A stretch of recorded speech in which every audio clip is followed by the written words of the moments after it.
여러분 은혜 받으실 준비 되셨죠? 예. 우리 강사 목사님 이제 소개하려고 합니다. 강사 목사님 김명호 목사님이신데요. 현재 일산 대림교회 담임 목사님이십니다. 참 좋은 교회거든요. 제가 전에 있던 교회에서 이 일산 대림교회 홈페이지를 1년에 한 30번은 들어갔던 것 같아요. 많은 것들을 참고할 수 있었고 정말 좋은 교회라고 여겨집니다. 귀한 목사님 오셨습니다. 또 합신 교수님으로 지금 현재 교수님으로 일하고 계시고요.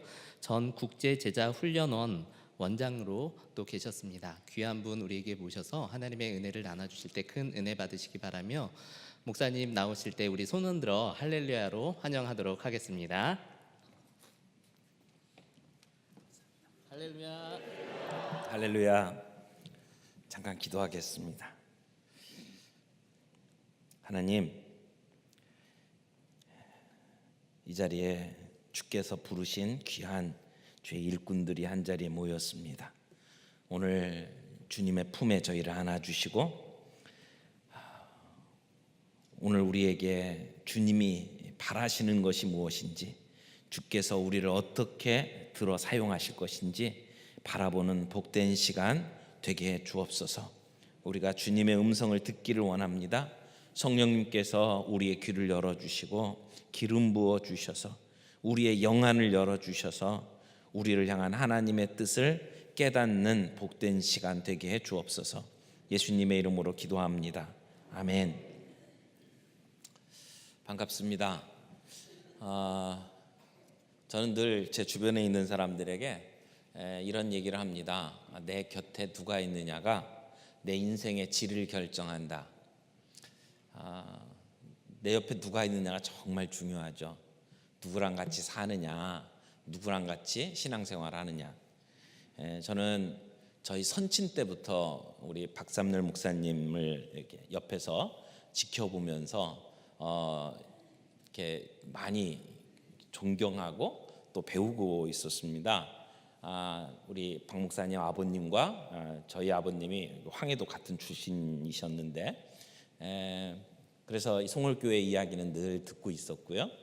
또 우리 총회 안에서 늘 활동하시는 목사님 이렇게 지켜보면서 뵐 때마다 참 마음이 따뜻해져요. 뵐 때마다 배우는 게 있어요. 사람을 격려하는 은사가 있죠. 그 옆에 가면은요, 괜히 제가 힘을 얻고 다시 일어서게 되고 그런 경험들을 참 많이 했어요. 그래서 우리 박 목사님이랑 같이 신앙생활하는 교인들은 얼마나 행복할까 그런 생각을 했습니다. 그러니까 오늘 여러분들 얼굴 보니까 굉장히 행복해 하시는 것 같아요. 아멘. 예. 정말 누구를 만나느냐가 참 중요합니다. 목회자를 만나는 것도 정말 중요하죠. 늘 그 교회가 시끄럽고 아무것도 아닌 것 같고 싸우고 그러면 교회 나오는 것이 행복하지 않아요. 불편하고 정말 예수 믿는다고 하면서 왜 그렇게 살까 그런 생각이 들 때가 많이 있습니다. 하지만 하나님께서 여러분들에게 좋은 만남 허락하시고 오늘도 함께 주님의 나라를 바라보며 함께 섬길 수 있는 것 큰 은혜라고 믿습니다. 오늘 재직 헌신 예배라고 들었습니다. 재직이라고 하면 우리 장로님들, 또 안수 집사님들, 그리고 권사님, 그리고 서리 집사님들까지 포함해서 보통 재직, 모든 직분을 맡은 분들이 함께 모여서 헌신하는 귀한 시간이라고 생각을 합니다. 여러분, 하나님께서 우리를 통해서 일하실 때 하나님은 어떻게 일을 하실까요? 어떻게 하면 우리가 하나님의 일들을 감당할 때 능력 있게 감당할 수 있을까요? 하나님께서 우리에게 직분을 주셨고 그 일들을 감당하게 만드셨다면 분명히 우리들을 통해서 일을 하실 텐데 하나님은 어떻게 일하실까요? 근데 제가 지금까지 신앙생활 해오면서 사역하면서 깨달은 것 한 가지는 하나님은 역설의 하나님이다. 우리가 생각할 때 이런 방법을 쓰시겠지라고 생각했던 방법을 쓰시지 않는 하나님, 역설의 하나님이다라고 생각이 돼요. 그래서 성경의 말씀을 보면 약한 게 강하다, 그런 얘기를 해요. 내가 자랑할 것은 약한 뿐이다, 이런 얘기를 해요. 여러분, 이 역설, 이 패러독스가 이해가 되십니까? 약한데 어떻게 강함이 될 수 있습니까? 사도 바울은 상당히 많은 약함을 가지고 있었습니다. 이 약함이라는 것이 자기의 몸의 질병일 수도 있습니다. 또 성경을 읽다 보면 사도 바울이 가지고 있는 성품일 수도 있겠다, 이런 생각을 해봅니다. 사도 바울은 교인 한 사람 한 사람에 대해서 아주 신경을 예민하게 쓰면서 고민하는 스타일이었습니다. 사람들이 가지고 있는 약한 부분들을 끌어안고 하나님 앞에 눈물로 기도하는 그러한 지도자였습니다. 우리들이 일을 하다 보면 환경이 주는 약함이 있죠. 그런데 우리 시대의 약함은 바울 시대의 약함과 비교하면 사실은 아무것도 아닙니다. 우리 민족의 역사 가운데 지금 이 시대만큼 풍요로운 시대가 있었나요? 우리의 과거 역사 가운데 죽는다 이야기를 했지만, 그러나 지금만큼 잘 사는 세대가 없어요. 그러면 우리가 가지고 있는 환경적 약점이라는 건 그건 별거 아니에요. 근데 문제는 우리에게 약함이 있느냐 없느냐의 문제가 아니에요. 사도 바울에게 육체의 질병이 있었냐 없었냐, 그에게 성품적인 결함이 있었냐 없었냐, 그게 문제가 아니고요. 진짜 중요한 것은 그 약함이 우리에게 순기능을 하느냐 거침돌이 되느냐라고 하는 겁니다. 그 약함이 하나님께서 역사하시도록 길을 열어주는 약함이냐, 그 약함 때문에 하나님의 역사를 가로막고 있는 거침돌 같은 일이냐. 오늘 우리 성경에 보면 우리는 이 보배를 질그릇에 가진 사람이다 라고 설명을 하고 있습니다. 그러니까 보배를 질그릇에 가졌다. 여러분, 여기에서 말하는 질그릇이 어떤 것인지 아십니까? 우리가 보통 질그릇 그러면 어떤 생각이 드세요? 우리가 가지고 있는 질그릇들이 있죠. 그런데 보통 우리가 가지고 있는 질그릇들은 진흙으로 모양새를 만들고 불에다 구워가지고 나온 것들입니다. 그래서 꽤 괜찮아요. 우리가 사용하고 있는 질그릇들은 그래도 괜찮은 그릇으로 속합니다. 그런데 여기 바울 시대의 질그릇은 우리가 생각하는 그런 질그릇이 아니에요. 한 번 쓰고 버리는 정도의 질그릇입니다. 그러니까 우리가 아주 하찮은 일회용품 같은 수준의 질그릇입니다. 그 당시에 불에다 구워가지고 이러는 게 아니고요. 이렇게 햇빛에다 좀 말려가지고 거기에다가 그릇에다가 뭔가를 담아놨는데 그것이 이게 한 번 쓰면 더 이상 사용할 수가 없을 정도로 망가져서 그냥 버려야 되는 그런 질그릇을 이야기를 하는 겁니다. 쓰다가 버리는 가치 없는 일회용품 같은 것을 이야기해요. 그 보배를 그런 곳에 담았다라고 이야기를 하는 겁니다. 우리가 약한 사람 되고 싶지 않아요. 용감하고 능력 있고 중요한 사람이 되기를 원하죠. 나는 가지고 있는 장애물을 극복하고 싶어요. 나의 한계를 인정하지 않고 한계 너머로 일하고 싶어요. 이런 생각들을 다 가지고 있어요. 그런데 하나님은 우리가 가지고 있는 약함을 극복하는 것보다 그 약함을 통해서 역사하시는 것을 훨씬 더 좋아하시는 것 같습니다. 이 말 잘 한번 생각을 해보세요. 우리가 그 약함을 극복하는 것보다 그 약함을 통해서 일하시는 하나님은 우리를 시험에서 건지시는 것이 아니라 시험 가운데 있는 우리를 드러내서 우리를 위로하시고 우리의 강함과 하나님의 능력을 교환하시는 하나님. 이것이 바로 하나님께서 세상에 하나님의 목적을 이루어 가시는 방식이라고 말할 수 있어요. 그러니까 이 보배를 질그릇에 두신 것은 능력의 힘이 큰 것이 하나님에게 있고 우리에게 있지 않기 때문이라고 성경은 이야기를 합니다. 우리의 약함 가운데서 그 약함을 통해서 그리스도와 연합함으로 우리는 하나님께 영광을 돌리는 존재다라고 이야기를 하는 겁니다.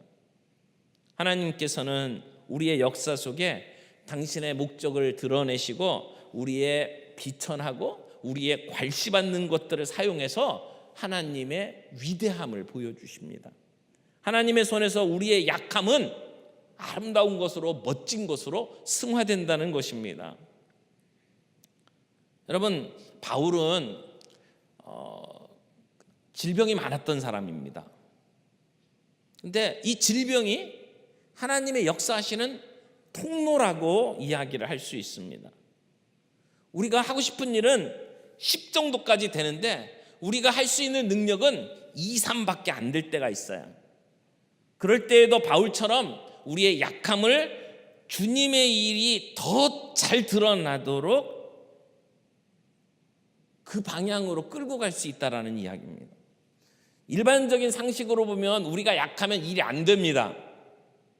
방해 요소입니다. 근데 사도 바울은 이것을 역설로 이해를 했어요. 내게 약함이 없으면 하나님의 능력을 경험할 수가 없다라는 거예요. 내가 약할 때 강하다고 이야기를 하는 겁니다. 고린도후서 11장 28절에서 30절 말씀을 좀 찾아보세요. 고린도후서 11장 28절에서 30절입니다. 28절 보겠습니다. 이 외의 일은 고사하고 아직도 날마다 내 속에 눌리는 일이 있으니 곧 모든 교회를 위하여 염려하는 것이라. 29절 누가 약하면 내가 약하지 아니하며 누가 실족하게 되면 내가 애타지 아니하더냐. 30절 다 같이 읽겠습니다. 내가 부득불 자랑할진대 내가 약한 것을 자랑하리라. 아멘. 사도 바울은요, 자기가 돌보고 있던 성도들이 시험을 당하면 함께 괴로워하는 사람이에요. 신앙적인 병이 들면 안타까워하는 사람이에요. 이단으로 넘어가면 밤잠을 못 자는 사람입니다. 그냥 대범하게 넘어가고 할렐루야 하고 끝나는 사람이 아니에요. 그들을 끌어안고 눈물로 이 문제를 가지고 씨름했던 사람입니다. 사도 바울과 연결되어 있던 성도들이 초대교회라 그렇게 많지 않은 것 같이 보이지만 사도 바울과 연계되어 있는 몇몇 교회와 그 성도들을 생각을 하면 적어도 수천 명은 될 거예요. 그런데 사도 바울은 그들 하나하나의 이름을 부르며 그들을 끌어안았습니다. 감옥에서 눈물을 흘리면서 그들을 끌어안았습니다. 그런 면에서 볼 때 사도 바울은 굉장히 약한 사람입니다. 사실요, 큰 조직을 이끌어가는 지도자는 좀 냉정해야 합니다. 그래야 조직을 끌어갈 수 있어요. 그래서 어떤 교육자 같은 경우에는 다 잊어버려라, 다 잊어버려라. 그리고 스트레스 받는 일들은 나한테 가져오지 말아라. 그래서 스트레스 받을 수 있는 그런 일들은 아예 외면하면서 사는 교육자들도 사실 있습니다. 그래서 그렇게 힘들고 어려운 문제들은 그냥 넘어가자, 적당히 넘어가자. 자기 위주에서 목회를 하는 사람들도 있습니다. 어떤 면에서는 큰 조직을 이끌어 가려면 그래야 될지도 모릅니다. 그런데 사도 바울은 인간적인 정이 약했던 사람입니다. 사도 바울은 이런 약함이 있었습니다. 뿐만이 아닙니다. 사도 바울은 안질도 있었다고 그러고요. 어떤 사람들은 간질까지 있었다고 이야기를 합니다. 여행을 하다가 죽을 뻔한 일들이 있었고요. 그가 아파갖고 힘들어하는 일 때문에 마가는 여행을 중간에 포기했었습니다. 그런데 사도 바울이 이야기하는 걸 잘 들어보세요. 그런 약함이, 자기의 정서적인 약점 그리고 육신적인 약점이 하나님의 강함을 체험하는 길이라고 이야기를 하는 겁니다. 고통과 씨름하는 길이 능력을 체험하는 길이라고 이야기를 하는 거예요. 자신의 약함으로 성도들이 살아나는 것을 사도 바울은 봤거든요. 내가 하나님의 종으로 당하는 모든 고통, 성도들의 아픔을 짊어지고 괴로워하는 모든 것들을 통해서 주님의 십자가를 체험할 수 있다, 이런 역설을 이야기를 하는 겁니다. 제가 젊었을 때는 이런 생각을 한 적이 있어요. 제 주변에 같이 일하던 스태프들, 제가 했던 그 국제 제자 훈련원 사역에는 목사만 10명 정도가 있었습니다. 그리고 밑에 있는 직원들이 한 50명 정도 됐었는데, 그 조직을 이끌어 갈 때 제 마음속에 사역을 못하는 그 형제들을 보게 되면 게을러서 그랬다 생각을 해요. 그래서 왜 못하냐, 내가 이 일에 대해서 책임감을 가지고 최선을 다하면 왜 안 되냐. 그래서 다른 사람들이 실수하는 것이 용서가 안 됐던 때가 있어요. 그런데요, 어느 순간에 제가 아파 보니까, 내가 아파 보니까 아무리 의욕이 있고 하려고 해도 안 되는 게 있구나 라고 하는 사실들을 보게 됐습니다. 내가 약해 보니까, 내가 밑바닥까지 내려가 보니까 내가 가지고 있는 계획과 내가 가지고 있는 열심만으로는 안 되는 게 있구나라고 하는 것을 보게 되면서 사람들을 끌어안는 마음이 생기기 시작을 했어요. 내가 젊었을 때, 펄펄 날고 있을 때, 그때는 사람들을 비난하고 정죄했는데, 내가 밑바닥까지 내려가 보니까 내 계산과 내 열정만 가지고는 안 되는 일들이 있다라는 것이죠. 그걸 발견을 해요. 여러분, 사도 바울의 말이 맞습니다. 우리 주님이 평가하는 그러한 강함은 우리의 약함, 우리가 약함을 경험할 때 나타난다는 이야기입니다. 진짜 강함은 우리의 약함을 통해서 드러난다라고 하는 이야기입니다. 바울처럼 우리가 죽을 각오하면, 내가 십자가를 체험하면 부활의 능력은 성도들의 것이 될 겁니다. 여러분, 우리가 어떤 약함이 있는지를 짚어볼 수 있기를 바랍니다.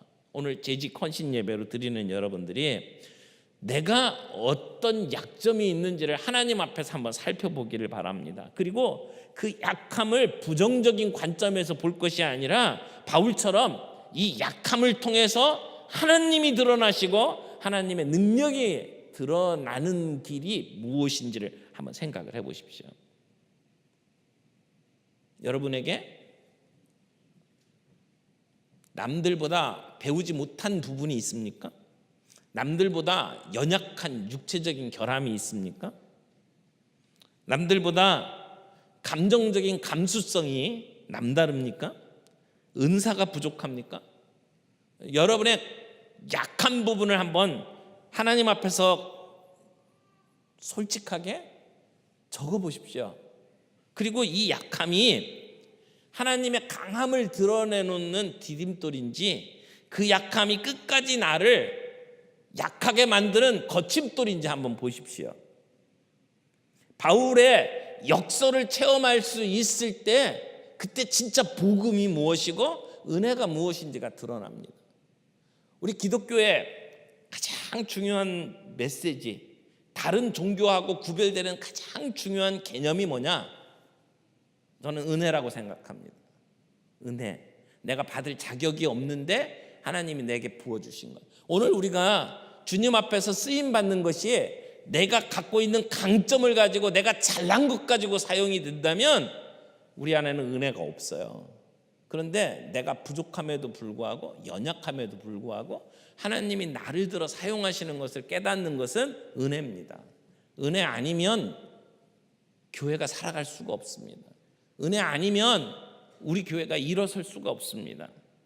그러므로 그 은혜가 무엇인지를 제대로 이해하기를 원한다면 여러분의 약함을 솔직하게 내려놔 보세요. 그리고 내 이 약함이 걸림돌인지 디딤돌인지 한번 보십시오. 내가 가지고 있는 약함을 솔직하게 내려놓고 저는 이렇게 약합니다라고 인정할 때 진짜 지도자가 될 수 있어요. 진짜 직분자가 될 수 있어요. 내 약함을 감추고 사람들 앞에 포장해서 드러내 보이려고 하는 순간 우리는 사람들 앞에 정직하지 않습니다. 하나님 앞에 정직할 수가 없습니다. 오늘 우리가 받은 직분은 거룩한 겁니다. 그런데 그 직분을 가지고 걸어가야 될 우리의 길은 십자가의 길입니다.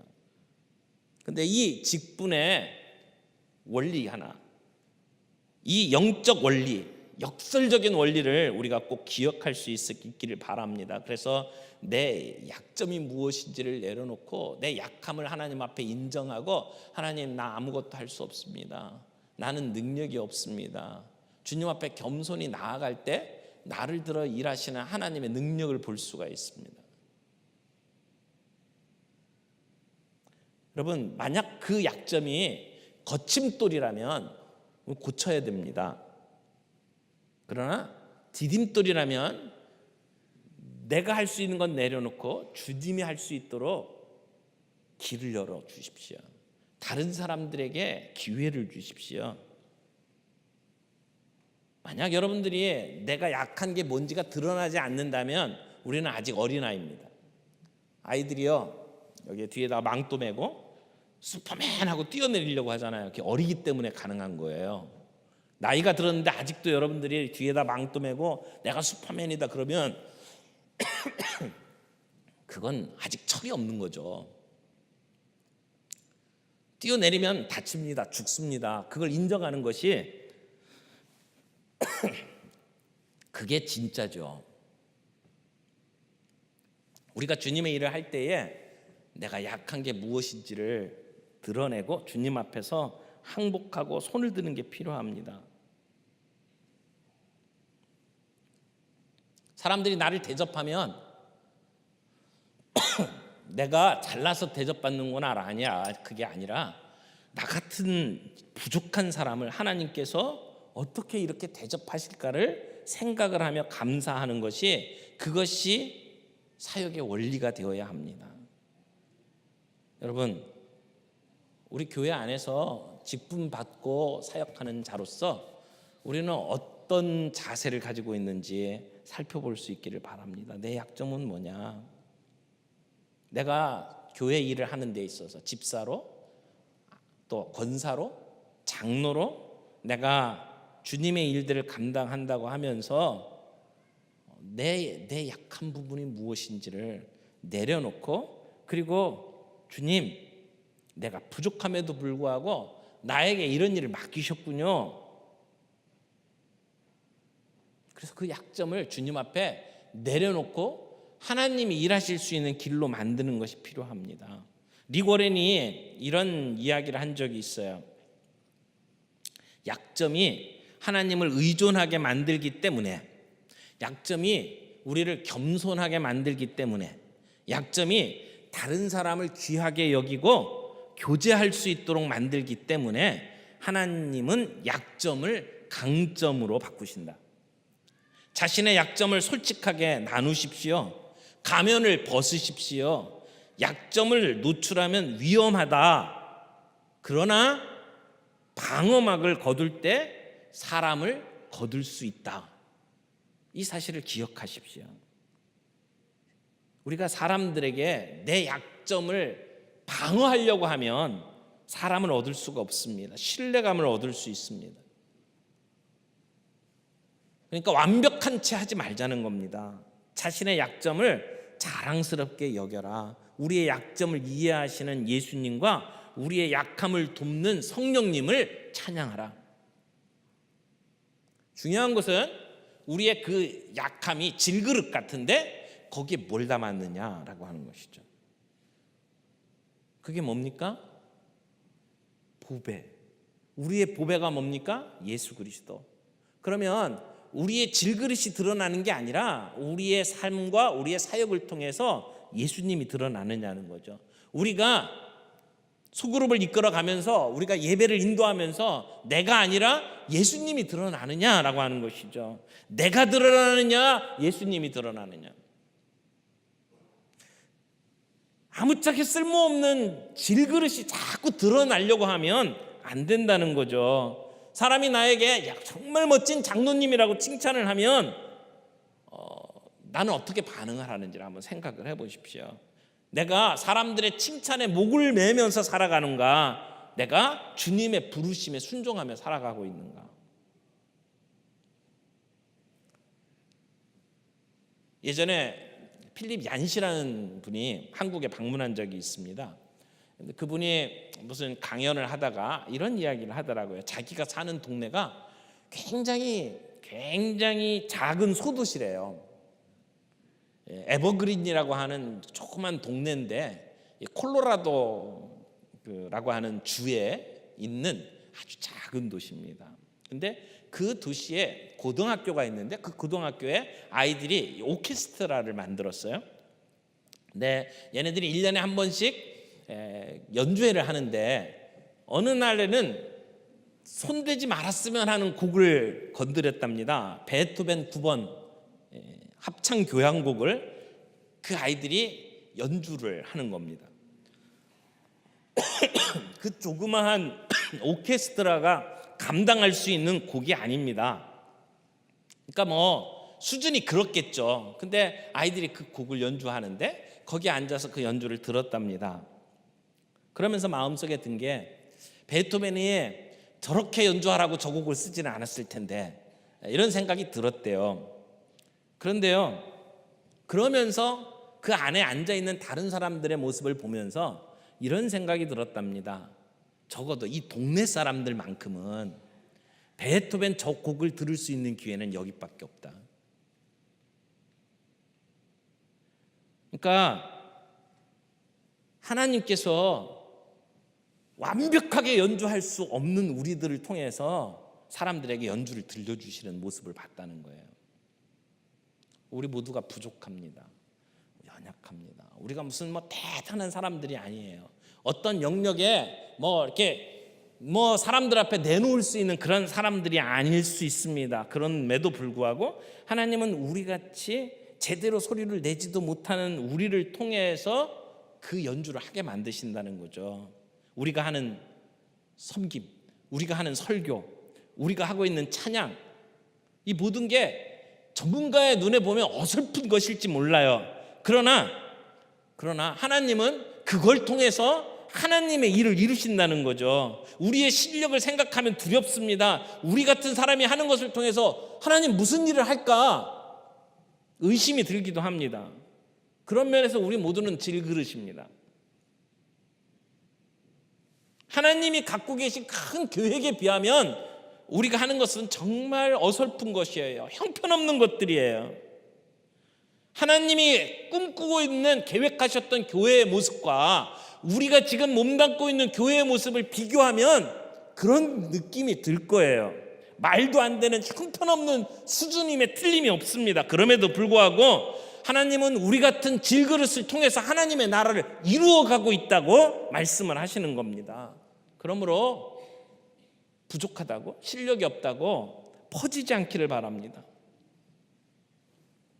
우리의 연약함 때문에 포기하지 말기를 바랍니다. 그런 사람들을 사용하셔서 하나님의 역사를 이루시는 하나님을 볼 수 있기를 바랍니다. 그분이 우리를 통해서 보여주시는 보배를 볼 수 있기를 바랍니다. 우리의 질그릇에 집중하지 말고 질그릇에 담겨있는 그 보배를 볼 수 있기를 바랍니다. 우리가 교회에서 함께 섬기는 우리의 사고방식이 이 방식이 되었으면 좋겠어요. 그러면 우리가 다른 사람들하고 같이 일할 수 있습니다. 나도 부족하고 너도 부족하고, 나도 아직 공사 중이고 너도 공사 중이고, 우리 완벽하지 않으니까 같이 일할 수 있어요. 그런데 나는 완벽한 거 생각하고 다른 사람 바라보면서 쟤는 저게 문제고 저 사람은 저게 문제고 손가락질하면 우리는 하나님의 일들을 이루어낼 수가 없습니다. 하나님은요, 우리에게 성공이 아니라 섬김을 원하십니다. 뭐라고요? 성공이 아니라 섬김을 원하신다고요. 여러분, 우리나라에서 일하셨던 선교사님들 가운데 정말 존경스러운 분들 여러 분 있습니다만은 제 마음속에 늘 생각하고 있는 선교사님은 서서평이라는 선교사님이에요. 영어 이름이 쉐핑입니다. 쉐핑.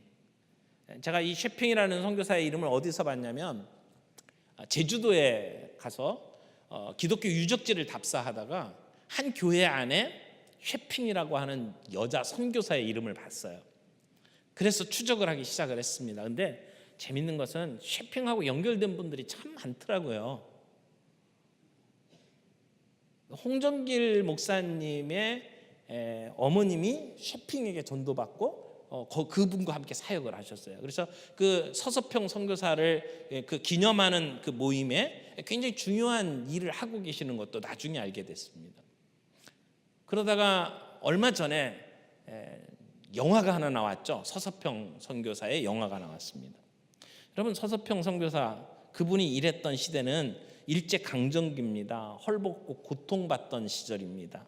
검정 고무신 무명 한복을 입고 있던 외국 여인, 전라도 일대에서 사역을 하다가 제주도까지 활동을 했던 선교사. 그분이 이런 글을 남겼어요. 이번에 만난 여성 500명 중에 이름이 있는 사람은 10명뿐입니다. 1921년 조선 여성들은 이름 없이 큰 년이, 작은 년이, 언년이, 갓난이, 개똥이 등으로 불립니다. 이들에게 이름을 지어주고 글을 가르쳐주는 것이 저의 가장 큰 기쁨입니다. 이렇게 기록을 남겼어요. 정말 가난했고 전염병이 넘쳐나던 시절, 쉐핑이 조선에 선교사로 왔지만 쉐핑은 조선 백성들 위에 군림하지 않았습니다. 자기가 누릴 수 있는 특권을 다 포기하고 섬김에 사용했습니다. 눈높이를 조선 사람들에 맞췄습니다.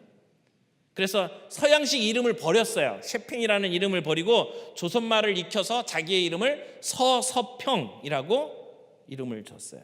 그러니까 서서히, 소처럼 느릿느릿, 모난 성질을 평평하게, 그런 의미로 서서평이라고 이름을 지었습니다. 한복 입고요, 된장국 먹고요, 조선 사람들이 멸시했던 과부, 나병 환자들과 함께 살았습니다. 그러니까 조선인의 친구가 아니었어요. 조선인으로 살았습니다. 그때 이 서서평 선교사에게 주어졌던 그 선교비 중에 하루 식비가 3원이었습니다. 근데 서서평은 그 3원 가운데 10전으로 자기의 허기를 채우고 나머지는 어려운 사람들을 위해서 다 사용을 했어요. 거린들을 데려다가 씻기고 옷을 입히는가 하면 버린 아이들을 데려다가 수양 아들로 삼고, 그리고 그렇게 해서 데려다가 키운 아이가 14명, 아이를 낳지 못해서 쫓겨가거나 오갈 데가 없는 여인 38명, 그들을 다 거두어서 보살펴 주었습니다. 근데 그분이 침대에 이런 글귀를 써놨어요. Not success, but service. 성공이 아니라 섬김입니다 라는 글을 적어놨어요. 섬김을 받으려 함이 아니라 섬기러 오신 예수 그리스도를 보면 우리가 어떤 태도로 섬겨야 될지를 배울 수 있습니다. 오늘 하나님이 우리에게 주신 직분을 가지고 2019년도 한 해를 어떻게 섬기시겠습니까? 일보다도 사람이 보일 수 있으면 좋겠어요. 성공보다도 섬김이 보일 수 있으면 좋겠습니다. 하나님이 나 같은 질그릇을 통해서 보배를 보여주고 싶어 하는 것을 이해할 수 있으면 좋겠습니다. 그래서 우리가 일하면서도 내게 부족함이 무엇인지를 알고 내가 부족하기 때문에 하나님 앞에 손들고 나아가 하나님께 간구하고 하나님께 의지하고 그러면서 겸손히 우리에게 맡겨진 일들을 감당하는, 우리가 그렇게 섬길 때에 하나님은 우리를 통해서 하나님의 능력을 보여주실 겁니다. 똑똑한 사람들, 능력 있는 사람들만 쓰임받는 것이 아니라 부족하지만 연약하지만 질그릇 같지만 우리의 모습을 주님 앞에 내려놓고 두 손 들고 주님 의지하며 나아갈 때 하나님은 우리를 통해서 정말 멋진 일을 이루어 가실 거라고 믿습니다.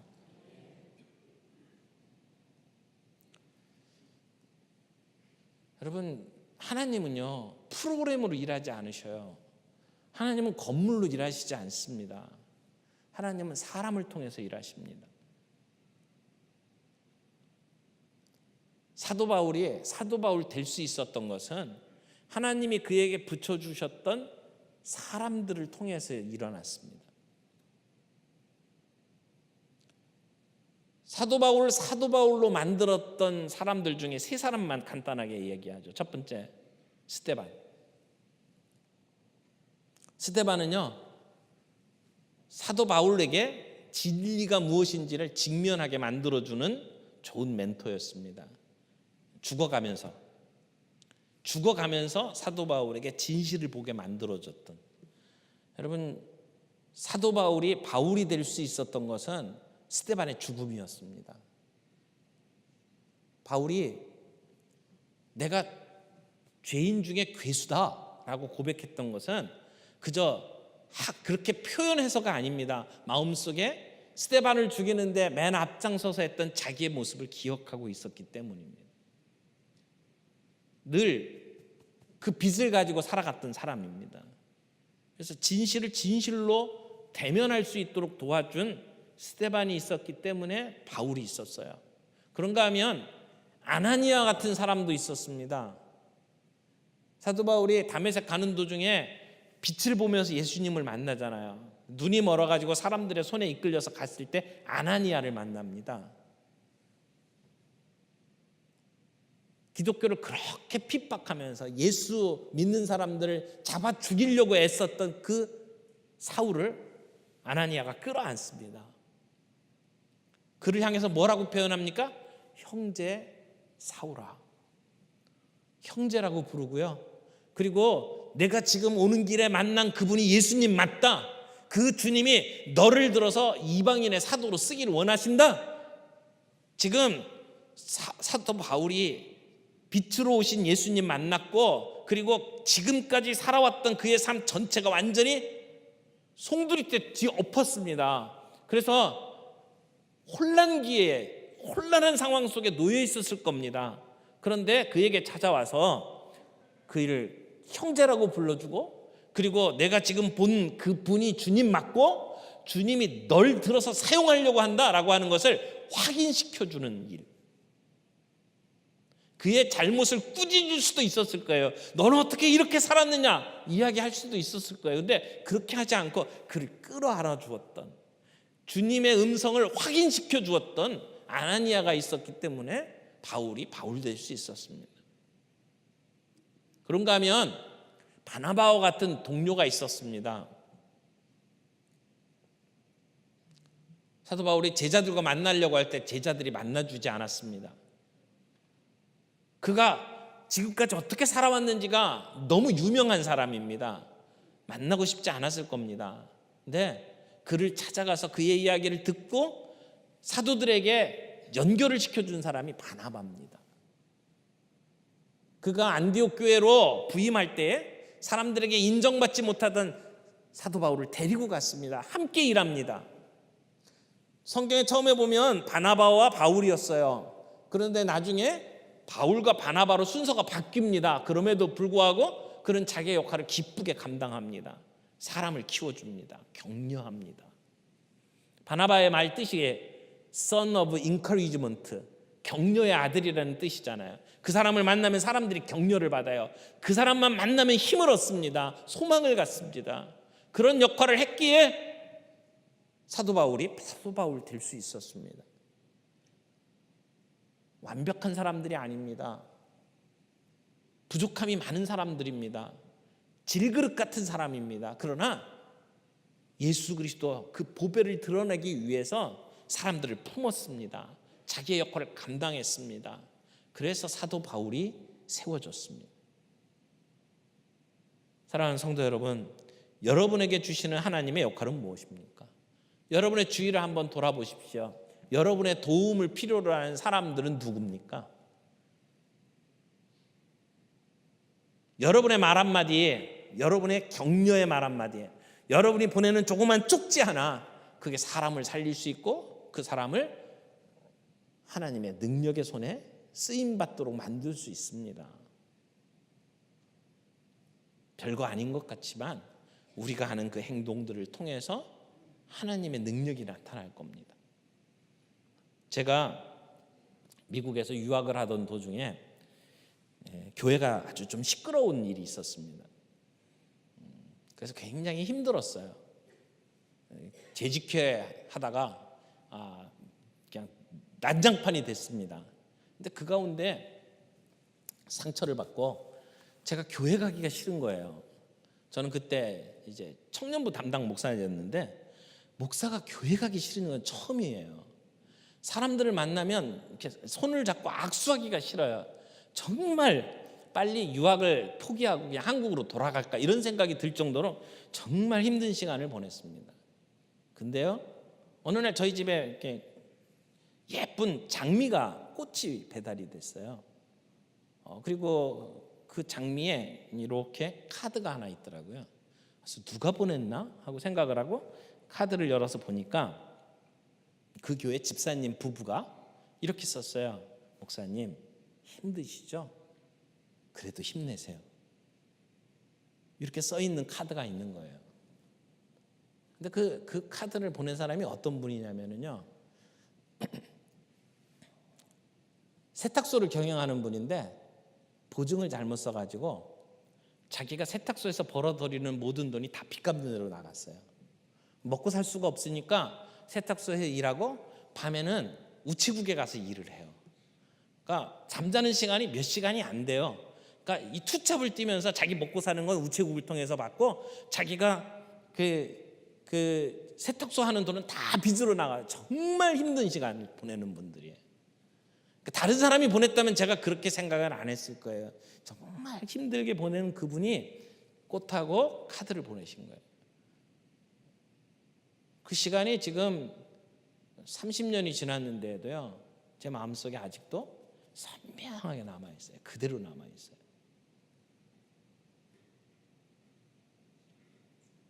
그때 일어설 수 있었어요. 포기하고 가려고 했던 제 마음을 접고 다시 공부하고 다시 일할 수 있었던 건 정말 힘든 상황에서 일하고 있었던 그분의 엽사 하나.